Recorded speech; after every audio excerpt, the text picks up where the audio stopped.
చేతుల నుంచి ఏదో ఒక వస్తువు జారిపోవడం సహజమే. అలసట, తొందర, నిర్లక్ష్యం కారణంగా ఇలా జరగడం సర్వసాధారణం. ఎవరు పెద్దగా పట్టించుకోరు. కానీ ఒకే రకమైన కొన్ని వస్తువులు మాత్రం పదే పదే చేతుల నుంచి పడిపోతుంటే అది కేవలం యాదృచ్ఛికం కాదని శకున శాస్త్రం చెప్తుంది. మత విశ్వాసాలు, జ్యోతిష గ్రంథాల ప్రకారం కొన్ని వస్తువులు జారిపోవడం రాబోయే ఆర్థిక ఇబ్బందులు, మానసిక ఒత్తిడి లేదా కుటుంబ సమస్యలకు సంకేతంగా భావిస్తారు.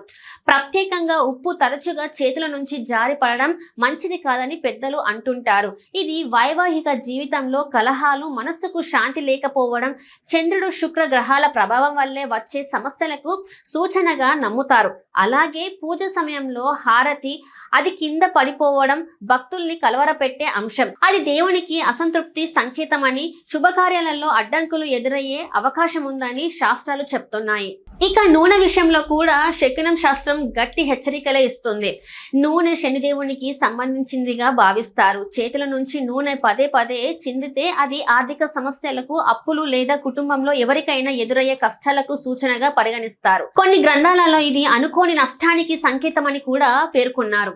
తినేటప్పుడు ఆహారం తరచూ జారిపడడం కూడా శుభసూచకం కాదని వాస్తు శాస్త్రం చెప్తుంది. అన్నాన్ని వృధా చేయడం అన్నపూర్ణ దేవిని అవమానించినట్టేనని విశ్వాసం. ఇలా జరగడం ఇంట్లో ప్రతికూల శక్తి, పేదరికం లేదా విచారకరమైన వార్తలకు సంకేతంగా భావిస్తారు.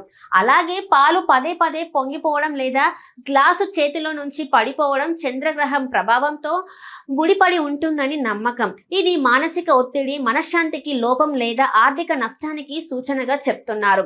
అయితే ఇవన్నీ అంధవిశ్వాసాలుగా పక్కన పెట్టిన పెద్దలు చెప్పిన ఈ సంకేతాలు కొందరు హెచ్చరికలుగా తీసుకొని జాగ్రత్తగా ఉండాలని భావిస్తున్నారు. ముఖ్యంగా వరుసగా ఇలాంటి సంఘటనలు జరిగితే ఆర్థిక వ్యవహారాలలో అప్రమత్తంగా, కుటుంబ సంబంధాలలో సహనం అవసరమని శకున శాస్త్రం చెప్తుంది.